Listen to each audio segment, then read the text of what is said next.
হ্যাঁ, আজকে আমরা বিভিন্ন সাংবাদিক সংগঠনের নেতৃবৃন্দ, প্রধান নির্বাচন কমিশনারের সাথে আমরা বৈঠকে বসেছিলাম। আমাদের মূল দাবি ছিল যে ওনারা অনলাইনে যে সাংবাদিকদের আগামী জাতীয় সংসদ নির্বাচন কভার করার যে কার্ডের ব্যবস্থা করেছিল, ওইটার ব্যাপারে আমরা আপত্তি জানিয়েছি।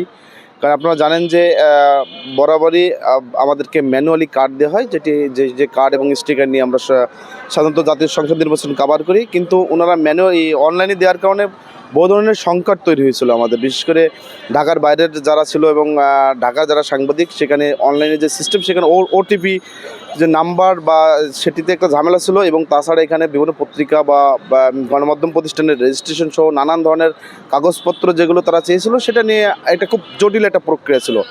অনলাইনে আমরা সাংবাদিকরা ডেফিনেটলি আমরা ডিজিটালাইজড হতে চাই, কিন্তু ওনারা হঠাৎ করে যে একটা প্রসেস আমাদের উপর চাপিয়ে দিল, সেটা নিয়ে আমরা তীব্র আপত্তি জানিয়েছি ইলেকশন কমিশনকে। এবং আমরা বলেছি যে একটি পাইলট প্রজেক্টের মাধ্যমে আপনি একটি চালু করেন।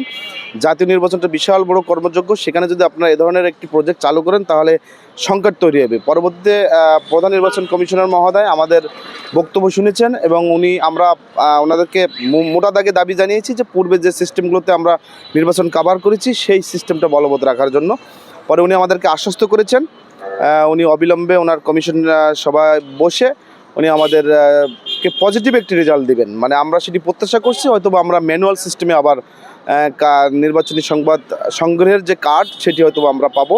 এবং আমরা আরও কমিশনকে জানিয়েছি যে আগামী রবিবারের ভিতরে যদি ওনাদের সিদ্ধান্ত না জানান, তাহলে আমরা পরবর্তীতে বৈঠক করে এই জাতীয় নির্বাচন সাংবাদিকরা কভার করবো কি করবো না, সে ধরনের একটি সিদ্ধান্তে আমরা যাব, সেটি ওনাদেরকে আমরা জানিয়েছি। পরে উনি আশ্বস্ত করেছেন যে এটি নিয়ে আপনাদের কোনোভাবে চিন্তা করার কারণ নেই, আমরা ডেফিনেটলি পজিটিভ একটি সিদ্ধান্তে আসবো।